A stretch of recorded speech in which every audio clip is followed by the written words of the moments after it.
Good afternoon, good morning. Welcome to our second of 4 webinars based around the AI for English Law project.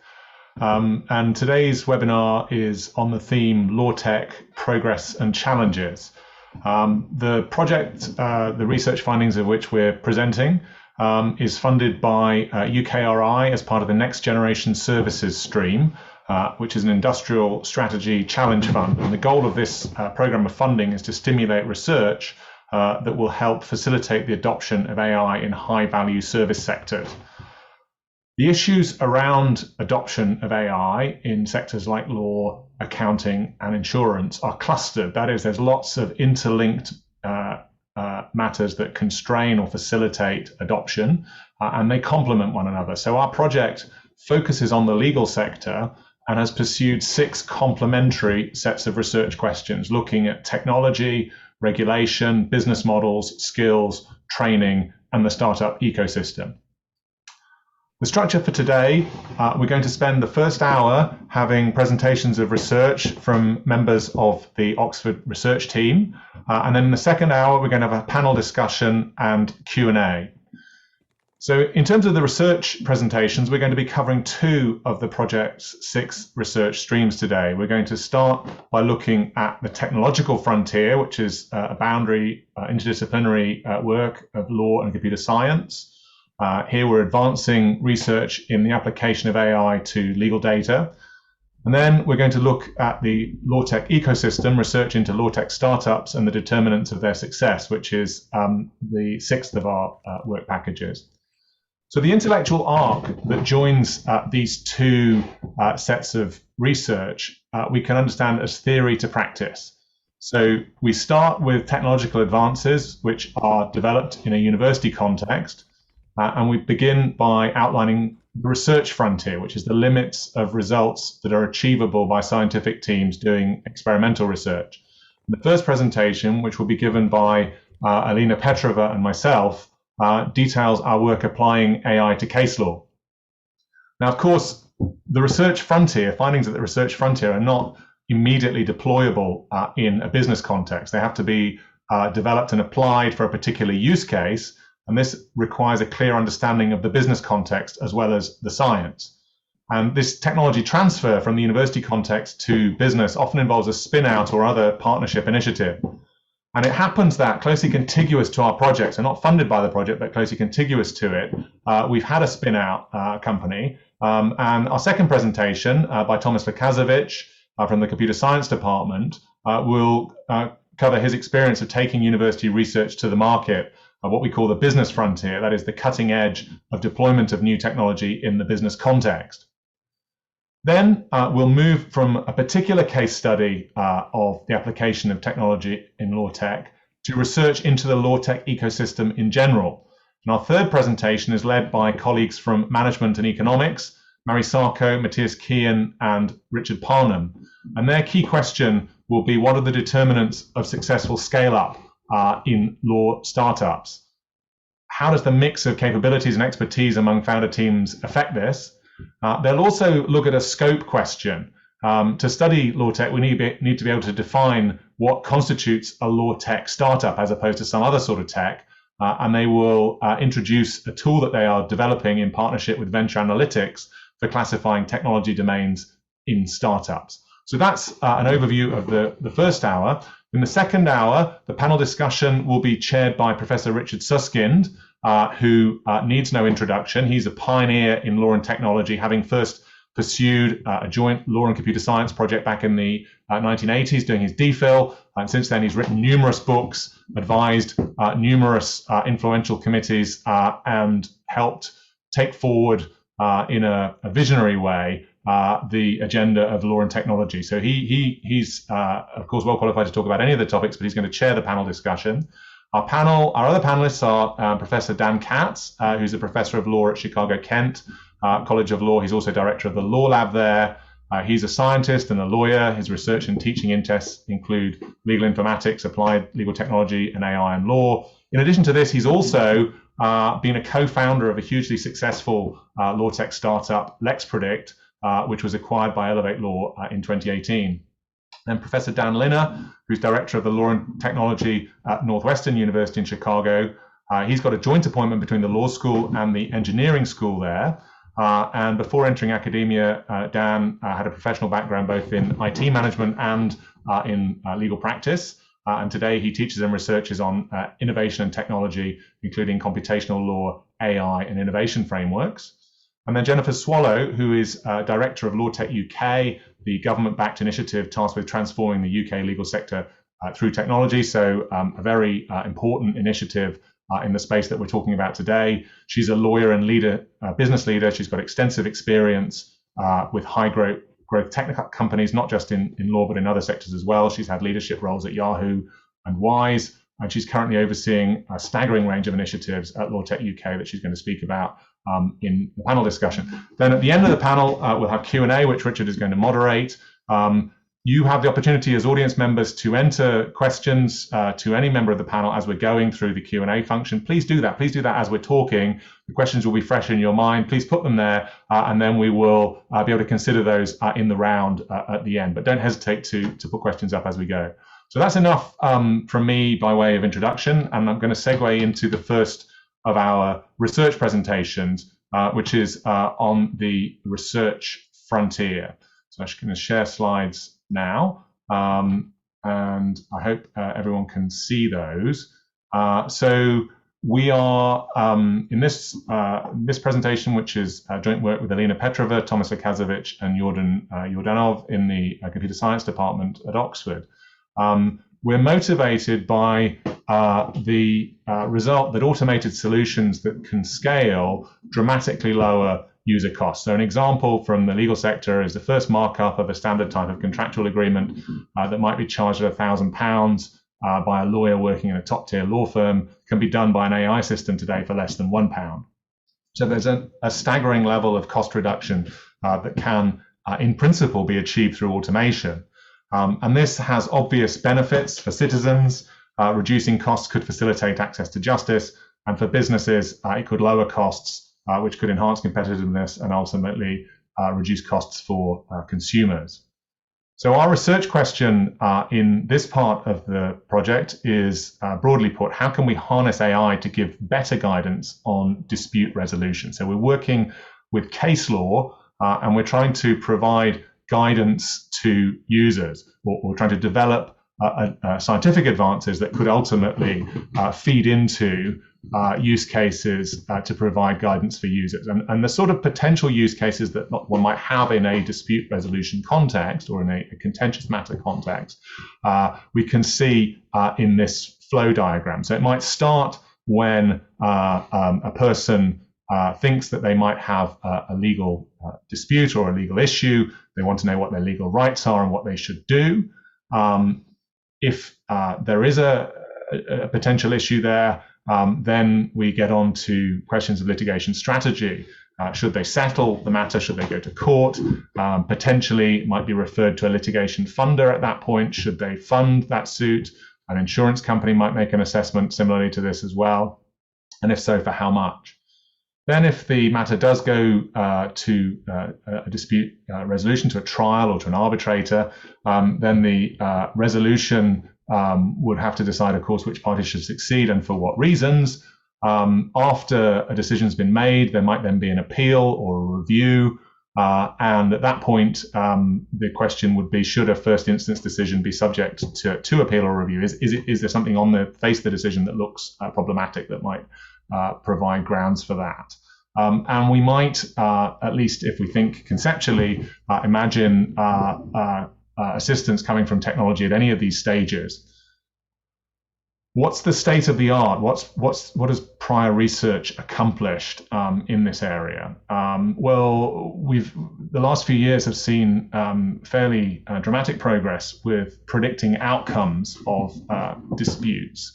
And essentially, how this would work is one would take a statement of facts, that is a statement of events that happened in the world, and then input that to a trained AI model using deep learning technology. So deep learning is a sort of advanced form of machine learning, which works with vast amounts of data to make predictions about a particular variable given a set of input parameters. And here the prediction in this prior research is whether a party bringing a case will win or lose given an initial statement of facts. And the models have been trained using judicial statements of facts and outcomes from prior precedents. And a very important paper in this literature by Elatrus et al. In 2016 used case law from the European Court of Human Rights to deliver an accuracy of 70 to 80% in terms of predicting outcomes on cases that have only a single issue that's raised. Now, these advantages, the model doesn't give explanations for the predicted outcome, it just gives a result. And that leaves then the research frontier with how can we deliver some kind of explanation for the prediction. The other thing that's important to note about this is that they use data from the European Court of Human Rights because the decisions that are published have the facts clearly as a separately structured part of the decision. So there's in every European Court of Human Rights opinion that's published, there's a section entitled Facts, which is clearly distinct from the rest of the judgment. And that makes it very easy just to break out the facts and use the facts to train a deep learning model. Most case law, at least in the UK and in the US, does not have the facts set out separately in a universally standard format. And so it's necessary to restructure the opinion to take the facts out of the precedent before further predictive work can be done. Another thing that's been done in the prior literature is identifying what the likely cause of action would be, as well as the likely outcome. So this is a step further. It's putting some more context around what's going on in the legal interpretation of a particular state of facts. This has been done so far only with Chinese legal data in the last couple of years. And the innovation was, in addition to taking prior precedents, they also took the Chinese code and used that as a map of legal causes of action. And of course, the precedents cite relevant parts of the code, and the code, if you will, provides an intellectual structure for the legal interpretation of different sets of facts. And that then it provides a frontier for, or a suggestion for how we might take things forward in a common law system like the UK or the US. How would we be able to give predictions about causes of action where there isn't an authoritative map of the way in which the law is structured? There isn't a civil code. So what could we do with the existing work, this existing prior work, which predicts outcomes or predicts causes of action, but doesn't tell us why? Well, it might be useful. This kind of work might be useful, certainly at the strategy stage, because if we can predict win or lose and give a likelihood on that, then that would help litigants know whether they should settle. It would help funders know whether they should support a suit. It might also be used at the review stage, because if the outcome is very different from what would be predicted based on prior cases, that might be a flag for then a more detailed review of a judgment. However, it might not be so useful for resolution because it doesn't involve giving any reasons, and it might not also be that useful at the advice stage because people might want to know why they have a case, and in particular, if we're talking about advising business, they would want to know what had happened so that they might be able to take action to make sure that it doesn't happen again, that they can improve the next time around. So those are the sorts of limitations that are in place with a black box kind of approach that doesn't give any explanation. So what data are we using in our work? Well, the data that's available in terms of case law, digital access to case law, varies a lot across different jurisdictions. So the most open at this point in terms of access to digital prior case law is actually China, where there are 88 million court documents available online. Amongst the least open is France, where there's currently a criminal prohibition on using judicial identity data in predictive analytics. Somewhere in between these two extremes are the US and the UK. So in the US, many court precedents are available online, but there's no centralized repository. However, Harvard Law School has developed a digital repository called the Case Law Access Project, which has 6.4 million US precedents in it, or opinions from prior cases, and we have access. As academic researchers, we were able to gain access to this entire data set. We also were able to gain access to the British and Irish Legal Information Institute, Bailey, data set of precedents available for bulk research. And we negotiated an agreement with Bailey on this, which is the first time that Bailey have entered into an agreement with researchers for analysis of their data set. So we were able to work with prior precedents from the US and the UK. So I'm going to hand over now to Alina, who's going to pick up the challenges and our results so far. Thank you, John. Hello, everyone. So continuing on the data issues and data challenges. So there's currently a gap between the data a typical deep learning model could profit from and learn from, and the data available, legal data, available for R&D. So legal data, such as court reports, for instance, tends to vary from court to court and from judge to judge in many different ways, both in terms of style and wording, the structure, the metadata, but also even the substance, what is actually covered in the report, in a case report, and what's not. And while modern approaches and modern deep learning models are able to successfully process unstructured data, the data that is needed for certain legal analytics tasks may not be there yet. For instance, if we are to predict outcomes from legal cases and facts of legal cases, ideally what we want to have would look like something on the left, while in reality, what we're working with is something that looks like the blob on the right. Mm-hmm.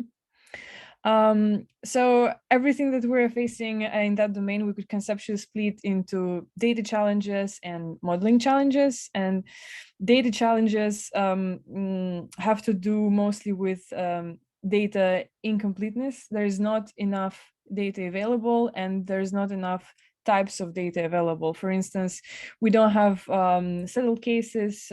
We don't have all of the cases that are going through the courts available to us as researchers. The data that is available, it could lack annotations and metadata, and annotations are crucial here because while we're dealing with typically unstructured PDFs or Word documents, we first need to be able to robustly extract the key legal elements such as outcomes, facts, legal reasoning, procedural history, and so on. The other type is modeling challenges, and well, what they mean is even if the data that we have is in the right format, there comes a question of data distribution. Does the data come from the same judge, the same court? Could we efficiently learn to predict different variables from one court based on the data from another court? And certainly in our project, we face the problem of appellate court decisions. When we don't have access to first instance cases, predicting appellate cases is quite hard and sometimes less informative. So now I will briefly discuss both the tasks and the challenges of legal data analytics in the work package 3 of our project. So our ultimate goal was and still is explainable outcome prediction from court cases. And as data, we were using the Case Law Access project from Harvard Law School, simply because we had access to it. So we started with a comprehensive data annotation process. For each case report that was manually annotated, we identified some key elements: facts, so what initially happened, procedural history, relevant precedents, and we were not just identifying every precedent mentioned, but we asked our annotators to identify the key precedents that are important for the case, the application of law to the facts, definitely the outcome, and maybe some other discussions and dissenting opinions. So the annotation was carried out by 3 RAs, law research students, and we did the annotation in an iterative manner. Eventually, we came up with a unified annotation protocol, and that was a joint effort both by the tech people on our side and the RAs, and of course, John. At the end, we have around 500 negligence cases annotated, and they all come from the freely available segments of the Harvard case law. So from the 3 US state courts, New Mexico, Arkansas, and Illinois. At this stage, our pipeline for the end goal of explainable outcome prediction consists of 3 main stages. So we manually annotated a small number of cases with key elements. Then we use these annotations to train extractor models that would automatically annotate large number of cases with the same elements, obviously model a certain error, but our goal was to minimize that error so that it does not propagate further. And the final component is once the annotated and structured data is ready, and in that data we have both the input data, such as the facts or procedural history, and the target variable that we're trying to predict, which is the outcome, then this data is used to train a neural outcome predictor. So we have completed 2 sub-projects on legal information extraction, focusing on facts and on outcomes, because they are the 2 main ingredients without which you can't do outcome prediction. I will not go through the details of the papers now to save time, but I'm happy to share either of them with anyone interested. So once we have, we can move on. Yeah. So once we have the basic model that takes facts and maybe procedural history and predicts the outcome, we would want to go beyond simple predictions and would like to give more context to cases by integrating whatever we can, actually, but mainly we would like to integrate information about relevant precedents and the data from relevant precedents if we have access to it. We would like to explicitly integrate legal reasoning and the legal discussion, so the application of law to the facts. And also, it would be great if we were able to integrate codified law in some way or another, whether it is restatements of law or even legal textbooks. So our next step would be to actually train the outcome prediction model, so the last component in our pipeline. And the idea is that we'll be using pre-trained language models, and we will be jointly generating the outcomes and the explanations of outcomes, and the explanations would come in the form of the application of law to the facts, so in textual form. But we could also use as interpretations or explanations predicted restatements of law, predicted legal rules, or predicted relevant precedents.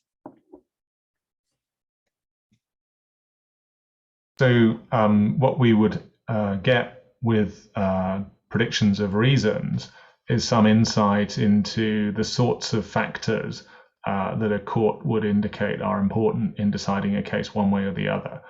So the application of the law to the facts. Now, this won't necessarily, it's just a prediction. It wouldn't be an authoritative resolution, but it would provide some insight into the sorts of factors that are going on.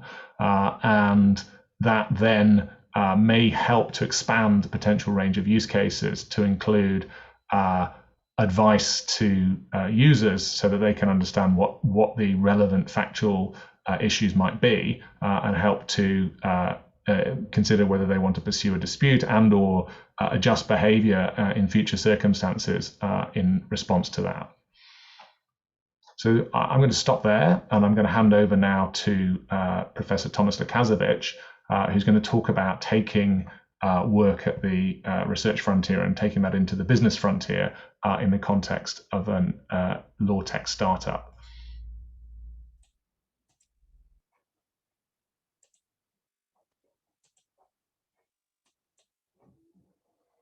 Okay, thank you, John. You should be able to see the slides. Is that right? Perfect. Yeah, so this is about Serene, our startup. Founded by a team, well, myself, another member of my team, Patrick Hohenecker, and then two lawyers by profession, James Sutton and Catherine Murray. So what were we looking at? Well, the main idea was that there's a lot of routine work in processing legal documents, in particular, if we look at, for example, NDAs, non-disclosure agreements. James and Catherine were especially working on that, so are the experts from the field. If we look alone at the market in London concerning NDAs in financial services, then that amounts to £1 billion that is spent on processing those documents. And so how was the state of the art when we started the startup? Well, we looked at the existing tools that were available there, and also at the possibilities at those times. And it was actually very difficult to train those existing tools. They required quite a big number of labeled samples. It was not possible to learn from users. Then those tools that for markup that were available, they only allowed for recognizing clause types and giving some pre-programmed guidance notes. So it was not possible, for example, to give sentences formulations, how to change certain parts where there are issues. So the user still had to manually copy, paste, and adapt the standard text. And so that's then the idea where Serene, the startup, our startup, steps in. So the idea was that, well, actually, we should be able to learn from few samples, and the system, the tool should learn from users to get better every time an NDA or a contract is processed. Then it would be best if the users, so the lawyers who are working on the NDAs, get suggestions for possible formulations of sentences. And those sentences should be done in the right language, the right style and definitions. The lawyers should then be able to simply click one of the suggestions and fill them into the document. The idea that with these improvements on the existing markup tools, then we can speed up the markup process. So the markup process on NDAs takes 40% of the time. The idea behind Serene's tool is that we can reduce the time by 80% around by, well, then reviewing the contracts clause by clause, identifying any issues that are inside the contracts, recommending possible formulations, how to fix those issues, depending on the relevant precedents, and then the users, the lawyers, can simply choose one of those options. One thing that especially stands out is that we use only a small number of training samples. So we get an accuracy of above 90% with just 10 training samples. And that is especially something that we have worked out. then in general, actually, in the last 2 to 3 years, there's huge progress in natural language processing. What is possible to do in natural language processing with AI tools is increasing continuously. And well, we also, of course, looked at the competitors, and concerning these properties of our markup tools, we are ahead of them. Then we have a number of early users who help us to develop the tool. And now I want also to mention a product that we are just about to launch. So there, the main idea is to use a tool that is similar to the markup tool, but not exactly the same, and to combine it actually with lawyers for the last mile of processing legal documents, NDAs.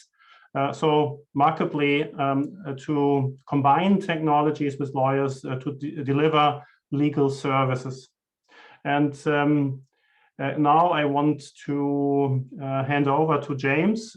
James unfortunately couldn't be here today, so we have made a small video where James is demonstrating the tool that we have developed. And I'm especially impressed by the natural language understanding capabilities of the tool, but please see for yourself. Okay.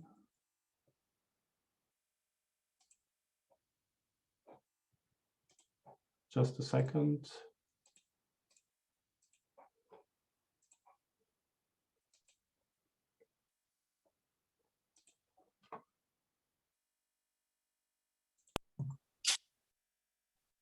Hi, Thomas. Sorry I couldn't be with you today in person. I've recorded, however, a short demo and overview of what we've been working on. So by way of background, we've been looking at how you can pull apart legal contracts into, I guess, their building blocks, so we can better understand what's in contracts, what's in clauses. Reason why that's relevant and important for us is it allows us to go that step beyond just finding a clause, but also being able to say, this is a summary of the clause, or this is the analysis on the clause, i.e. is there something we need to be worried about in there? Does it comply with our playbook? Is there a red flag in the clause? We're beginning to use this for a range of different commercial applications. We're just starting trials with our clients, from summarizing contracts instead of having people do it, using the machines to do it, through to triaging documents to make sure the right lawyer looks at the right document, depending on the complexity and if there's any red flags in there. We also have another piece of technology we're not showing today, which is a piece of tech that marks up clauses as well, and it does that by copying what it has seen our lawyers, what it has seen our lawyers mark up in the past. So why don't I jump in and give you a bit of an overview, which I think will give a good demonstration of what I'm talking about.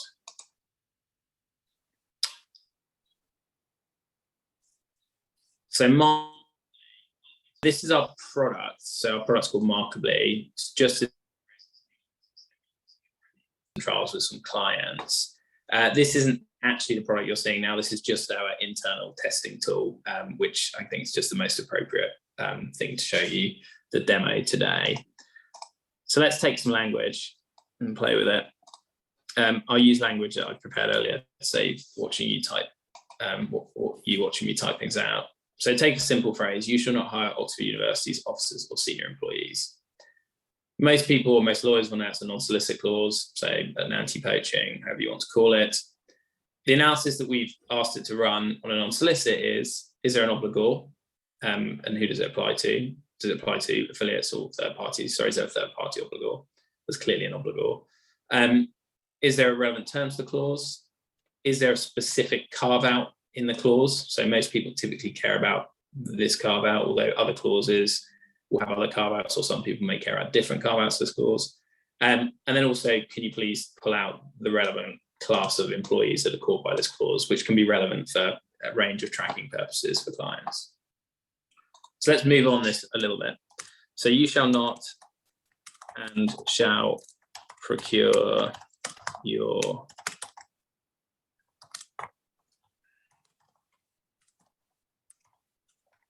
apologies, you can probably just hear me clicking away with the keyboard. So we've added a third-party obligor into this, and it's referenced it as an affiliate, so it recognizes group companies as an affiliate class of obligor. It's called the term, and obviously nothing else changes. Just to show you this obligor point a little bit. So you shall not for 10 years hire Oxford universities or its group companies. So use exactly the same phraseology here.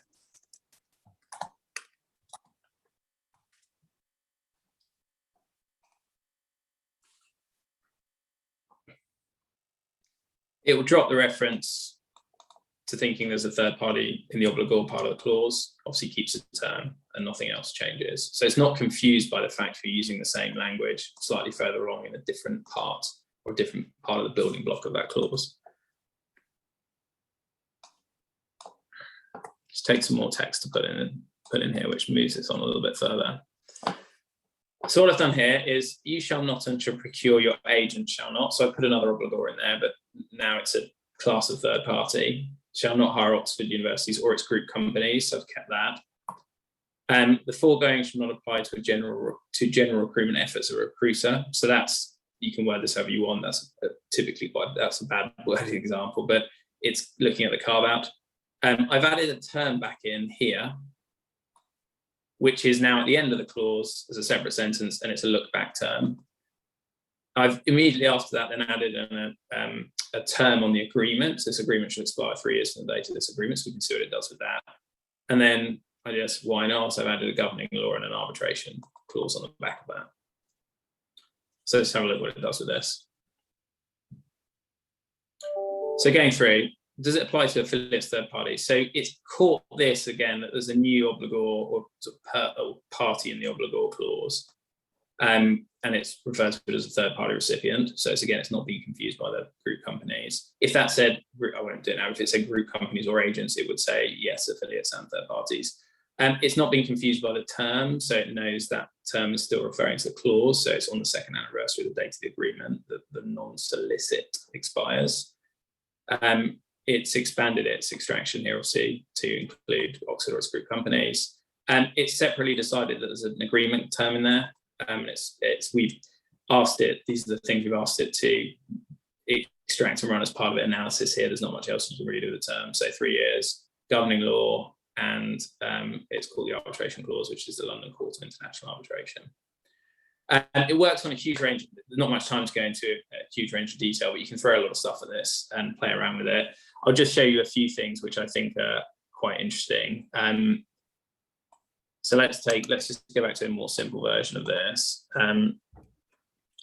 You shall not, let's say, for 2 full moons, you shall not for 2 full moons, that makes sense, hire Oxford universities or its group companies, officers or senior employees. Yeah.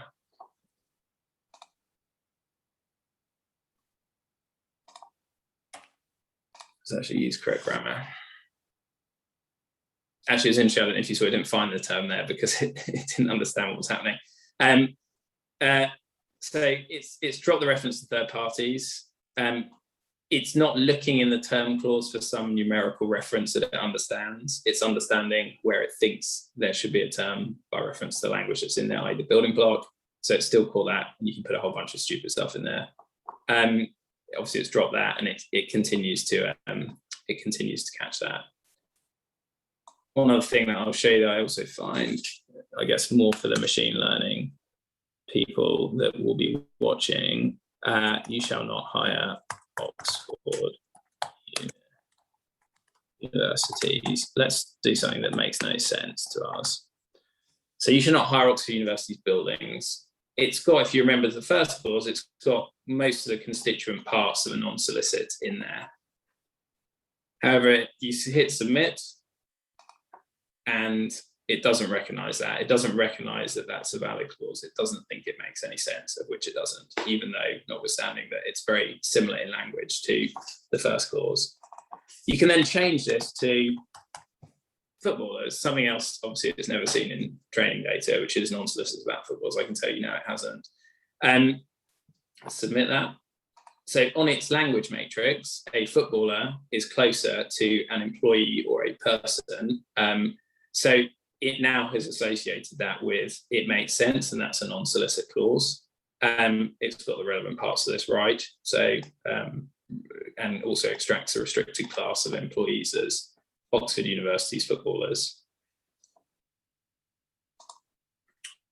That's a bit of a quick overview of what we're doing. I appreciate that, time allowing. Hopefully of some interest to people, and it shows you where we think is a really interesting path of AI in law, and the expanded use cases that we see coming along the road.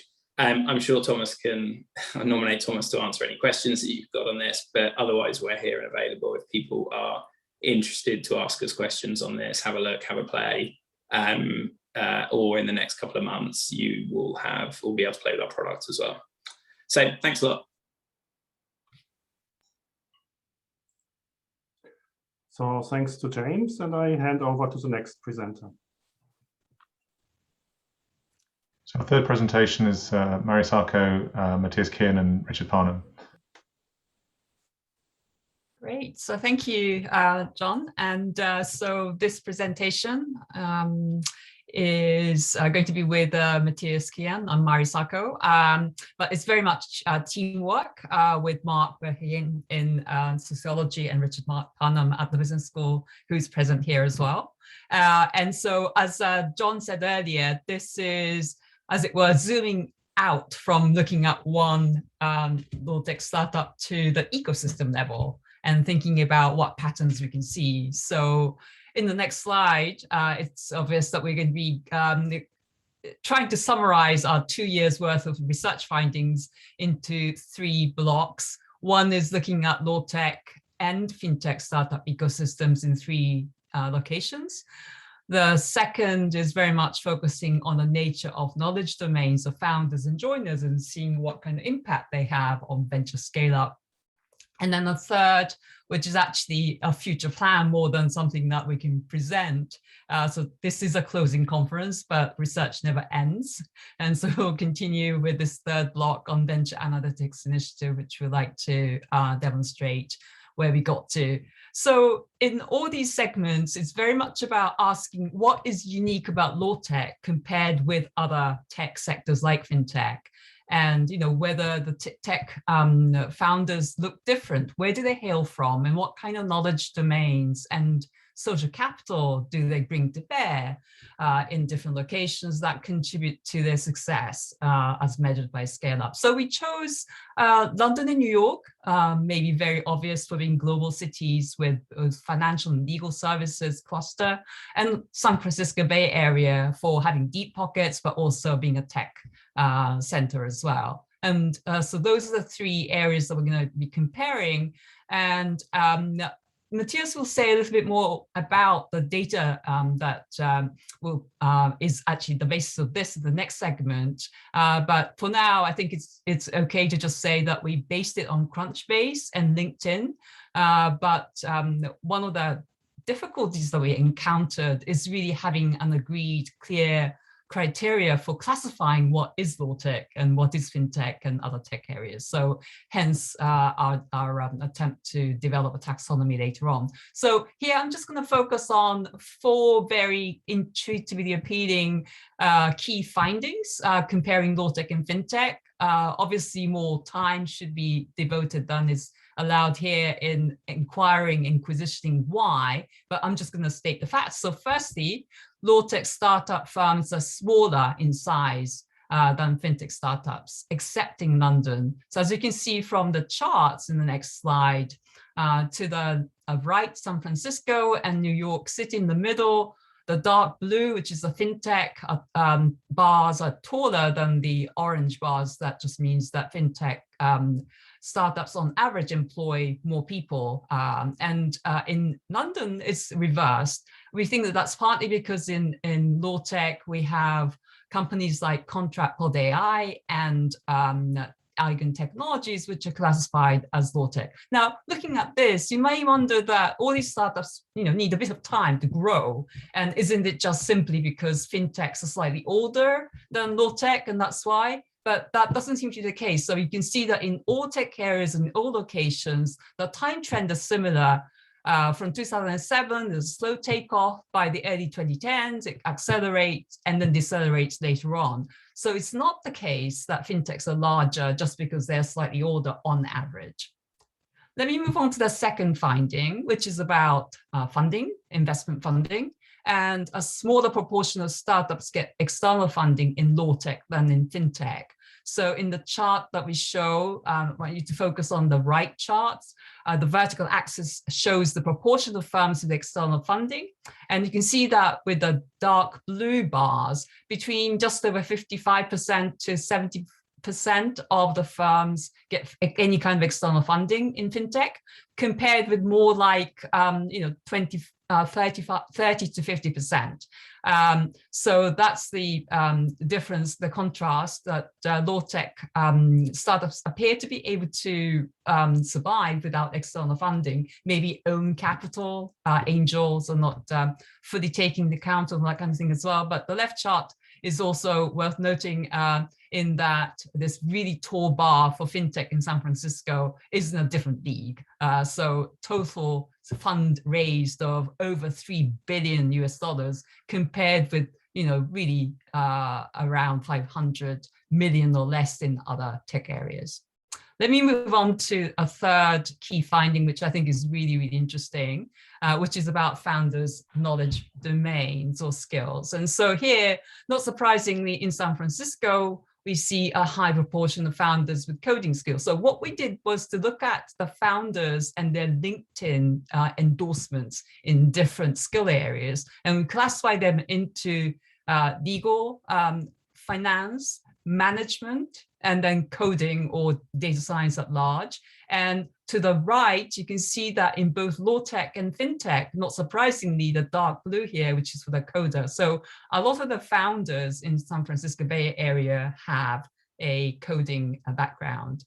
But comparing across on the top row, the LawTech in different locations, you can see that in the dark green area, the proportion of LawTech founders who are lawyers are of a fairly significant large proportion, particularly in New York City, about 44%. In London to the left, it's about a third, and then in San Francisco, about a quarter. So the fourth finding that I want to highlight is to do with the impact of these founders' knowledge domains on scale up. And here, maybe for this particular audience who's interested in legal services, lawyer-only founding teams do not scale up. Okay, we'll speculate on why that is in a minute.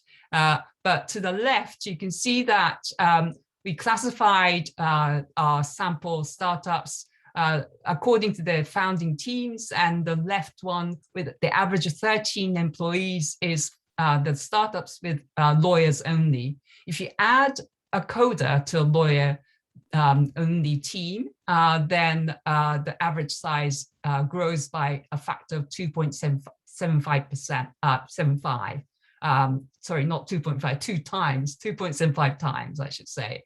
But in the middle and to the right, you can see that founding teams with finance or coding, or a mixture of the two, actually grow a lot faster. They're larger as well. And so the reason is, why is it the case that lawyer-only teams remain relatively small in size? And one could think of this as, just a normal intuitive understanding about perhaps lawyers, legal training, making people risk averse and cautious. That might be the case as well. But we think that there is an alternative, equally important reason, which is to do with the addressable market. So if you can just highlight the interview bubbles, we've done some interviews and just picked up a couple of them. To the left is a lawyer founder who said that I'm a partner for 20 years. I'm frankly too impatient and can't be bothered to have to go around seeking external investors and then build our own infrastructure at the company level. And so he's basically not in the business of growth. And of course, his clients are all in the legal sector. By contrast, in other sectors with finance and coding skill background, a vision, according to one interviewee, is to help companies unlock the value of the data. So our play is a data play as opposed to legal workflow play. Our platform is industry agnostic. So this particular founder has from the beginning addressed not just legal, but finance and maybe beyond as their client base. And that, in our view, we feel is one of the important reasons why the lawyer-only startups tend to remain small as compared to other types of startups. I'm now going to hand over to Matthias, who's going to tell us a little bit more about in what ways knowledge domains of founders, but also early joiners of startups impact on scale-up success. Over to you. Thank you, Mari. Innovation requires failure, and borrowing from Anna Karenina's principle, all successful ventures are alike. Each failed venture is failing in a different way. And while failing is the norm in innovation ecosystems, we do see successes, and if a venture succeeds, the success is extraordinary in creating a lot of jobs and value for the investors. So the approach we're going to take, in the simplest way to describe it, is to kind of take founders as dots on space and then put circles around the founders, and depending on the founder characteristics, venture characteristics, and then to see as time passes which group of founders will perform better or worse. And of course, there's a lot of within group variation, like founders with the same kind of characteristics. Some of them scale, some of them don't. But if we average over them, we can then make conclusions about which characteristics are helpful to explain the dispersion and scale-up success that we observe. The theoretical framework that we use is based on the idea of knowledge similarity and knowledge diversity. As Mari has outlined before, we are considering 4 knowledge domains for fintech and LawTech. These are finance and legal, which are the kind of domain-specific ones. And then we have management and coding as kind of cross-cutting knowledge domains. And there is kind of a wide literature that already has established that knowledge diversity is beneficial in terms of the variety of information and experiences that teams can access. However, if there's too much diversity, that can affect the understanding and the coordination of the team members. So there is a sweet spot within this trade-off, which we call the novelty creation, which is enabled when the knowledge similarity is there to facilitate communication, but sufficient diversity is present to provide access to new ideas. And for fintech and LawTech, these are sectors where the firms combine knowledge from interdisciplinary domains. And for fintech, it's finance and tech, and for LawTech, it's law and tech. And in our study, we leverage the different cognitive distances between the knowledge domains to better understand how these factors then affect the scale-up. So the way we have structured this presentation is in 3 stages. First, we consider the founding team, the startup founding team. Second, the startup social networks. And third, the startup employees. And for each of these 3 groups, knowledge similarity and diversity plays out differently. And we'll talk about them in turn.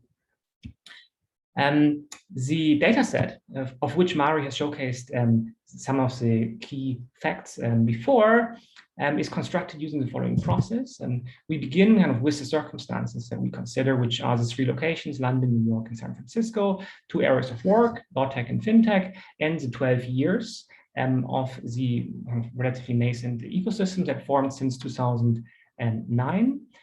Using Crunchbase and desk research, we identified the universe of ventures, which were founded by 697 founders, for whom we collect from LinkedIn education, employment information, and complement any missing information with Google searches. It turns out that on the internet you can find essentially all the information necessary to understand who are behind the startups. Then these nearly 600 founders have created 315 ventures, which we have tracked. The venture variables are the most important because on the venture level, we measure the knowledge similarity of the founding team, the knowledge similarity of the social networks, and the knowledge similarity of the early joiners. In total, we then have 3,054 outcomes, which are in 3 categories. we consider the jobs created within the ecosystem. So the 300 ventures have created over 10,000 jobs. We have identified 6,000 job ads, of which we have the full vacancy text, and the total volume of funding that these ventures have received is just under 5 billion. So who's received this funding? Mari already mentioned that San Francisco FinTech has received a lot of them, and kind of the two firms that were the key drivers for this Figure and Fundbox, who have received kind of much more funding than the other ventures. We should note when we look at FinTech, and we added the filter on Crunchbase for AI. So we consider only those FinTech companies that whose business model is driven through the application of AI. So our list for London, for example, doesn't include Monzo or Revolut in the FinTech category, but instead includes Zego and Growth Street. On the LawTech side, kind of like most of you will probably be familiar with the success of ContractPod.ai and Eigen Technologies, which are the London-based startups which have received substantial venture capital funding. Okay, so let's turn to the first group, which are the founding teams. And for the founding teams, we find that knowledge similarity is beneficial. Right? Founding teams with knowledge similar backgrounds create more jobs and post more job vacancies. And so we break this down by the location and the area of work, which is on the left side. And then in the two panels, we consider two different data sets. One is the net job creation, and the other is the number of job postings, which we identify. And we can see, for example, for San Francisco, the rate of job creation for knowledge similar teams is nearly twice the rate of job creation for startups without knowledge similar founding teams. The previous analysis wasn't significant because of the huge variety of scale-up success differences between the startups. So we kind of need to conduct a proper statistical analysis. So we here use a fixed effect model, which uses years and area of work and location fixed effects that capture kind of the baseline effects that may derive from maybe San Francisco startups just in general scaling faster than startups outside of San Francisco. And kind of the key takeaway from this slide is that, yes, we find statistically significant evidence that knowledge similar founding teams do perform better, and we actually can quantify this. And the knowledge similar founding teams create 48% more jobs than startups without knowledge similar founding teams. And this is consistent on a venture and a founder level for the regression. And we get very similar results as we move to the job postings identified by the startups, where we find that 34% more vacancies posted by knowledge similar teams. It's not true, however, that knowledge similarity is beneficial through all stages of the entrepreneurial process. And we find that for younger ventures, the benefit of knowledge similarity is smaller. So these statistical effects that are highly significant here can be visualized graphically with this plot here. And on the x-axis, you see that as the age of the venture increases, the benefit of knowledge similar teams increases. So in the initial years of the venture, where the startups are still trying to find the product market fit, are still fine-tuning the technology, actually having access to diverse knowledge is more beneficial than at the later stages, where the focus of the founders is to scale an existing product market fit and to capture the value via the competitors. And in a more extreme case, kind of young ventures versus kind of nascent ecosystems, on the first years of the ecosystems, there we find that the effect of not knowledge similar teams, so the diversity is the most pronounced. And we see that there the founders are doing something new, right? They do new combinations, following the Schumpeterian idea of kind of combining different knowledge sources, such that we observe that in the first 3 years of the ecosystems, the knowledge similarity teams actually are disadvantaged.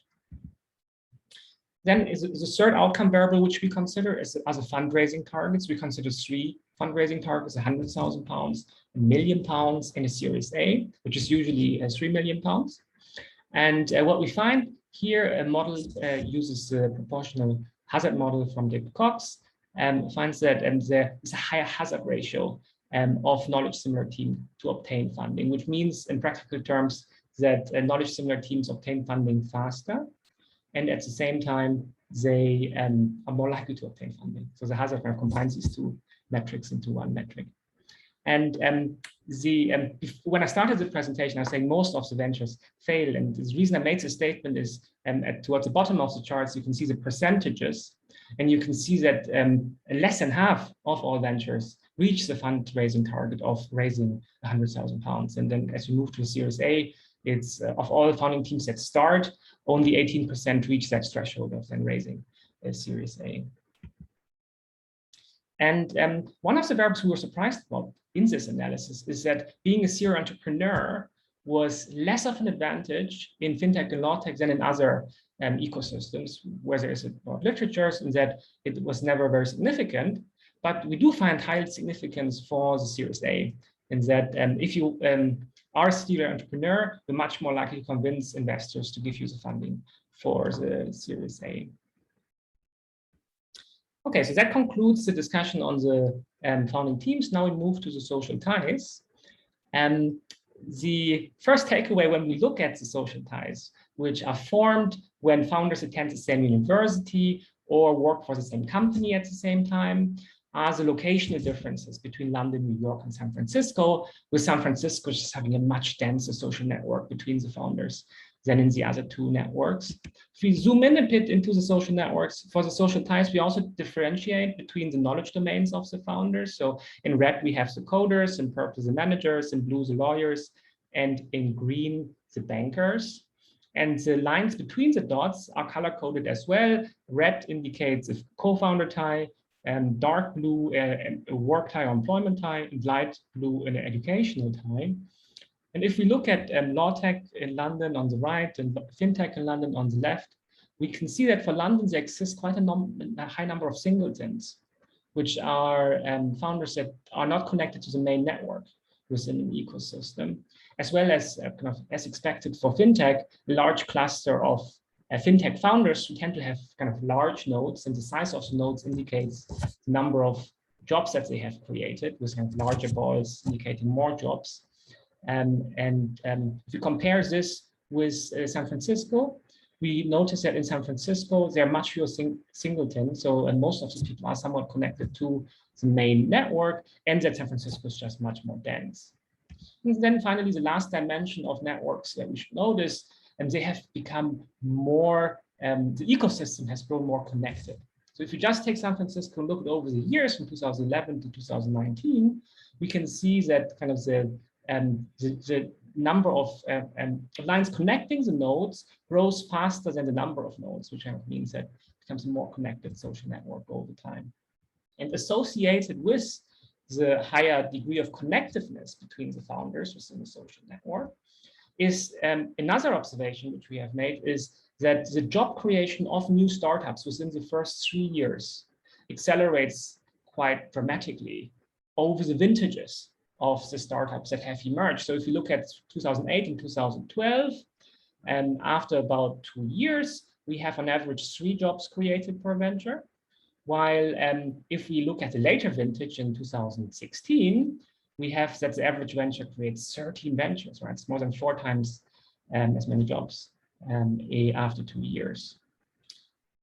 Then if we kind of go back to the regression analysis, what kind of is significant in explaining the scale-up success from a social network perspective? So kind of the most significant effect comes from the degree centrality of founders, which means the number of other founders the founders connected to. And the more founders a founder is connected to, the better for the scale-up success. And that both the educational and employment ties play a role. So both of them are important. The relationships you form in work and the relationships you form during your education. Then we finally, after concluding the discussion on social networks, move to the early joiners. And with the early joiners, we have the main effect that can explain how knowledge similar founders access the diverse knowledge that's needed to scale a venture.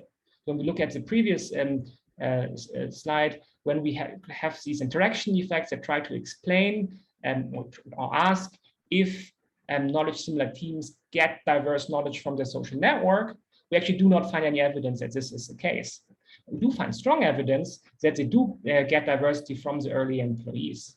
And to visualize this relationship, prepare this plot, where on the x-axis you can see the two groups, and 0 indicates that it is not a knowledge similar founding team. 1 indicates that it is a knowledge similar founding team. And you see the wedge opening up. And that the kind of blue bars indicate the kind of predicted number of jobs created by knowledge diverse employees. And the blue bar indicates the jobs created by knowledge similar employees.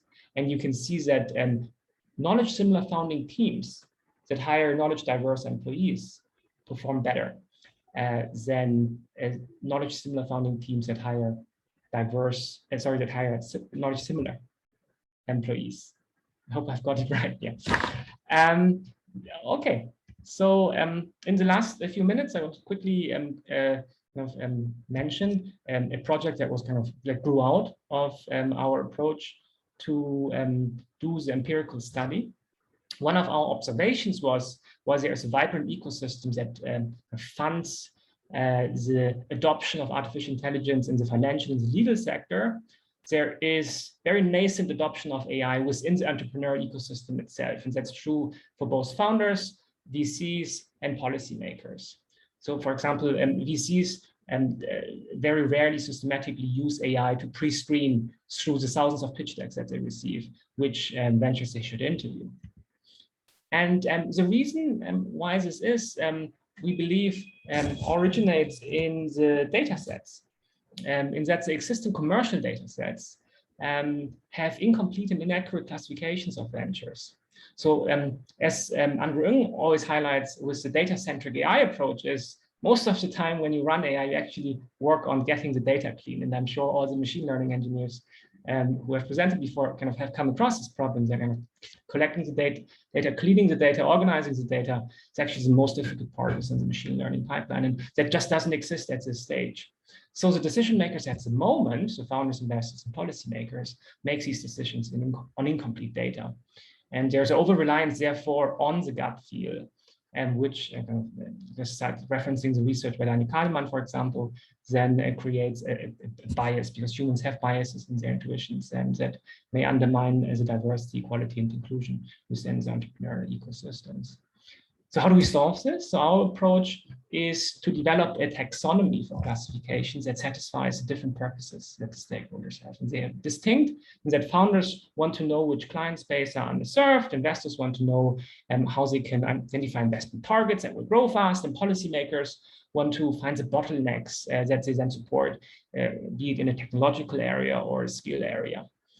And there's also a unifying purpose, which is everyone wants to know what scales and what doesn't scale, and that unifies the purposes. And we've developed a 9-dimensional taxonomy and then applied it to LawTech, FinTech, HealthTech, and PropTech. But before I go to the taxonomy, I have just a view on our machine learning approach. It borrows a lot from the previous approaches. In this broader law for AI projects, there was a lot of cross-fertilization of ideas, and we've learned a lot from each other. We would love to do this low-shot learning approach that Thomas showed. We haven't cracked that yet. We need hundreds of annotations to categorize one thing. But we have kind of gotten efficiencies of scale through adopting machine learning into the pipeline. So the initial stage is to scrape text from company web pages and also from private information sets that we can access, including pitch decks and the application data to startup accelerators. But in the second stage, we then annotate the sentences. And here we have an innovation that we've developed, the Oxford Sentence Annotator, that uses machine learning models to accelerate the annotations. And we believe it's 50 times faster than if we wouldn't use the machine learning models, which means the annotation task that would have taken like $500,000 to fund these annotations, we can then get this down to tens of thousands of pounds. And then in the last step, once we finish the annotations, we train the machine learning classifiers and then apply them to the universe of startups that we observe. So how does the taxonomy look like? And here is the illustration of the 9 dimensions, which covers the area of work, purpose of technology use, technology stack, business platform, the platform business models, the types of clients, value capture, the characteristics of founders and funders, the geographical footprint in the funding cycle. Just going to highlight one of these taxonomy areas. So the existing commercial products that you can buy, for example, have a LawTech filter, right? So you can filter as LawTech companies. It isn't a good filter in that it misses a lot of companies. But that's kind of the status quo, and we go 2 steps deeper, right? In the first step, we differentiate between LawTech companies that manage the business, second, that manage and perform legal work, and third, that perform legal work. But then we go another step deeper, such as within performing legal work, we differentiate between startups that address documents and contracts, such as Serene AI. Then there are other startups that look at transactions, making M&A transactions more efficient, luminance. And then the last category, which focuses on litigation. And so this is kind of a way in which our taxonomy improves upon the existing status quo. Just to sum up, we do not think that risk couldn't and shouldn't be should not be avoided. Like taking risks is inherent in innovation, but it has to be managed appropriately, right? And the venture analytics initiative is our approach to help stakeholders manage the risk. Over to Mari. So thank you, Matthias. And I'm going to take 30 seconds to summarize. So we talked about 3 things. Firstly, comparing LawTech and FinTech. And we basically talked about size, external funding, lawyer founders unlikely to scale for various reasons, and the importance of looking at founders' knowledge domains. And then second tranche, really focusing on knowledge domains of founders and early joiners. Diversity knowledge is very important at early stages of the ecosystem and also of the startups. But we find that similarities in founding team actually help scale up. And where do they get the advantage of diversity is from the early joiners. With the Venture Analytics Initiative, this is very much a plan, but we have a taxonomy that's being finalized, and we'd love to have founders and investors and policymakers who, if you're interested in getting involved in any way, please get in touch via ai@sbs.ox.ac.uk. So please email us. We are hoping to be able to launch a web tool to be used by these stakeholders by next summer. Thank you. Thanks so much. And we're going to hand over now to Richard, who's going to chair the panel discussion. Thank you very much, John, and for all presenters. Can I just say in the first instance, a warm words of congratulations for this very ambitious program of work. I've for years dreamed of this kind of research being conducted, and it's great to see it's so far-reaching, and it covers all the interesting issues, whether they be technical, whether they be business issues. And I really do think this is an exemplar for around the world and how it is we have to bring technology out of the research laboratory and into the marketplace. So thank you to everyone involved in the first instance, and congratulations. And thank you also to the government for backing this work. I think it's extremely significant. I do think, though, it's the beginning of a conversation rather than the end of the conversation. So we're still very much at the foothills. I was asked just to say a few words by way of introduction. I'm conscious of time, so I'll say a little less than I was going to say, because I know you'll want to hear from the Dans, as I will affectionately call them, and from Jennifer too. So the main thing I wanted to say, and I bang on about this interminably, but this fundamental distinction I draw between automation and innovation is not just in law, but let's just focus on law. The first 60 years of legal technology, of LawTech, was devoted almost exclusively to automating how it is that lawyers have worked in the past, grafting technology onto current and recent working practices and processes. And the aim has really been to streamline, to optimize, to improve how it is that lawyers and the courts and so forth operate. If the underlying procedures and processes, however, are inefficient, this only gives you mess for less. So to a large extent, what a lot of legal technology has been doing over the last 60 years has been overcoming quite a lot of the inefficiencies in traditional legal process. I've always been far more interested in what I call innovation, by which I mean in this context, the use of technology to allow us to do things that previously weren't possible. And it's going to be fascinating, I think, premised on the kind of work you've done at Oxford, to see how we can build on 60 years of automation now to start using technology to overcome some fairly deep-seated problems that we have, whether it be our access to justice problem, whether it be the excessive cost of traditional legal service, whether it be the unintelligibility of legal work for the average non-lawyer, and so forth. And that's it's not a concern, it's my major flag I want to raise. We have to continually push ourselves, not just to think, how can technology be used to enable lawyers to work better, but how can technology be used to help offer greater access to justice and legal service? And so this really, in many ways, I think I could apply it to each presentation that was made. You can think of some fundamental questions, for example, document production, and thank you, Thomas and team, for the work in document production. It's always been a test bed for legal technology from the late 70s onwards, where essentially rule-based expert system technology was used by people in the US to produce documents, and I think some of the shortcomings of that were identified today.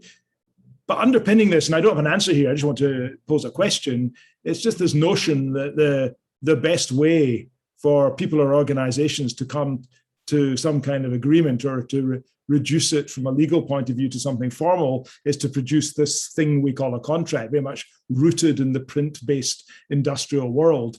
And I can't help feeling we might want to revisit what it is we do when we contract. And I can envisage a world where you don't have a single document, but you have a set of essentially, some of it's declarative, some of it's action-oriented, but essentially a database of obligations that could be manipulated and applied and integrated in entirely different ways. So the focus that we often have on better ways of generating a print-based document, I think takes for granted that we should be continuing to work on this way of coming to formal agreements. And this, of course, is heresy in the legal world. We say, well, that an agreement's an agreement. The law of contracts developed over hundreds of years and so forth. But I think we should be thinking deeply about how technology might enable businesses and organizations to come to agreements, perhaps not using the techniques that we've used in the past. I'm also conscious when we talk about LawTech startups, and I haven't got the statistics here, but overwhelmingly, if you look at the last 10 years, the lion's share of investment in LawTech has come from law firms. Law firms have been, according to research I've done, about 95% of the spend in LawTech has come from law firms. And so I draw quite a firm distinction in the startup industry, again, between those startups who are developing systems to help lawyers work more efficiently, and those startups, and there are very, very few, who actually are trying to find new, different, better, quicker, cheaper ways of making legal services available to non-lawyers without using lawyers at all. And if you look at a lot of and I don't know the stats in fintech, but my instinct is that quite a lot of the breakthrough startups in fintech have not been companies that have produced good technologies for banks, but actually have been companies that have produced financial products, solutions, services for society in ways that in some ways bypass the bank. So I think we're still a very area where LawTech startups are still in a far less mature market. Most of them are still serving the conventional providers. I think there's interesting questions about data, incidentally, when we talk about the data we use to predict the outcome of decisions, because I've been working with a number of very big law firms, and the data they have within these firms is completely fascinating. Even the data you have within some of the big publishing companies who essentially produce the e-billing systems, there's a lot of data that can help us understand the behavior of organizations when they're resolving disputes that reside well beyond the court system, which after all is a destination of last resort for many. I'm not going to say no more. I just wanted to point out fundamentally that I think the 20s will be the era where we move beyond automating law firms, producing systems for lawyers, turbocharging the old system. And I think we'll be moving into an era where, to some extent, some major providers may self-disrupt, but far more likely, we'll see entirely new range of products and solutions coming out, helping people achieve the outcomes they require of lawyers and legal services, but in entirely different ways. with that said, what I'm going to do is pass along now to our three speakers. And they've already been introduced, the two Dans and Jennifer. I think, did we say that Dan Lino is going to go first? Is that what you're expecting, Dan? Sure, I'm ready to go. Right, okay, and Dan's got a fascinating role. I just wanted to mention that this idea of being half a technologist and engineer and half a lawyer working between two organizations and institutions. But your interdisciplinary approach and what you do for your students at Northwestern is a great example to all of us. So Dan, you have the floor for 10 minutes. You have words I know you want to say in your own right, but you may also want to interweave these with our observations on the presentations we've seen so far. Over to you. Thank you, Richard. Thank you for that introduction. And so I did prepare some comments on the research that we saw, and I have a couple of things I wanted to add about some of the work that I've been doing. First, just to echo Richard's comments, this is a really exciting project. I mean, it's outstanding package of interdisciplinary research, touching on so many topics. We need so much more research like this, right? We need leading universities all over the globe to be taking on research projects like this. And I think there's tremendous opportunities for international collaboration. And so I'm just really glad to have seen this work done, and look forward to seeing how we can spawn more work like this all around the globe. I just taking a quick look at the extracting outcomes from the appellate decisions in the US state courts work. I thought this was really interesting use of deep learning and keyword patterns, kind of combining a couple of different technologies. And I appreciated the kind of like framing what the real contribution was from this. This is the annotated data set of court cases with the outcomes and the metadata, and creating this baseline model for outcome extraction. But I really wanted to highlight this discussion about the value of structured legal data. And that's a discussion I wish we were having more of. I mean, it's insanity that we've got courts and law firms and corporations pumping out unstructured legal data still today, right? And that's a huge problem that, no matter what sort of improvements we see in machine learning and natural language processing, we're just not ever going to get to the quality of the data we need until we figure out how to structure some of this stuff on the front end. So I'd like to see more discussion about that. Like, how do we do that? How do we make sure we're making that happen, at least in courts, where we could be leading the discussion from academia around those topics as well. And then on the outcome prediction piece of this, and the paper talks about this as a first step towards outcome prediction, and looking at just the different ways. I like these different buckets about thinking about the ways in which outcome prediction could help. So there was some discussion in this project about access to justice. And one of the worries I have sometimes is that some of the projects we're doing, how is this really going to connect to improving access to justice? We've got this data. This is work I think we should be doing. I think it's beneficial, but there are a lot of obstacles. And I think we need to do a better job of really trying to think about, well, where do we need to go? What are the obstacles? What are the problems we need to solve to actually really be able to use outcome prediction to improve access to justice? Because, what sort of predictions, when are we making these predictions, and for what purposes? And so how well do we really think this Court of Appeals data, for example, could actually help do this? I think it can be helpful, and this was alluded to in the presentation, but there's so much data that we're missing. It's interesting to look at state courts of appeals cases. I'm glad you did that work. We're so fascinated with Supreme Courts and higher courts, and the closer I think we can get to the trial courts, where for the vast majority of people, vast majority of people, that's where the action is. But of course, there are things that happen way before that, as alluded to in the outcomes you wanted to talk about understanding rights and duties. There's disputes, there's settlements at all stages. So much happens before anything ever gets to a trial court, much less an appellate court. And then we all know as lawyers too, the way the facts are represented when it reaches the appellate court, just the way the opinion is written, right, is very much biased towards supporting the outcome. So I think we just really have to question, okay, how much are analyzing these sorts of court cases going to help us do the things we want to do, particularly enhancing justice? And of course, there's another big discussion around this about, are these tools going to actually exacerbate the lack of access? Is this going to be, the haves and the have-nots? And actually, I know that some of your other research talks about that question. The motivation. So I like the startup company. I like the idea of improving the process of reviewing contracts. I think we are all drinking the Kool-Aid that we think this is absolutely possible. But I also think that there's a real gap in the research. And I think we should challenge ourselves that when we talk about these topics, we need to be able to explain how we're actually going to measure these results.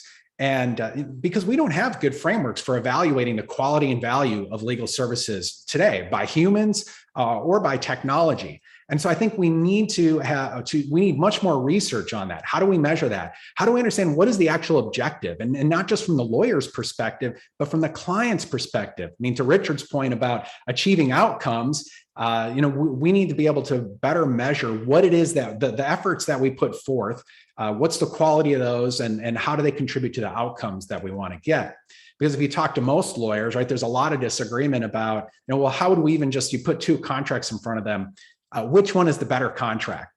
We have a lot of freedom as practicing lawyers. My colleague down the hall might prefer to draft the purchase agreement like the one on the right. I might like the one on the left, but we don't keep score. We don't capture data. We don't know how to measure whether the job is done well. And I think we run into problems, particularly for these legal startups when they create products, when you say like, oh, well, it can take the 40% of the NDA process is reviewing the NDA, and this can do 80% of that work. But what about the quality, right? How do we know it's good enough? And I think we can do more work on measuring that.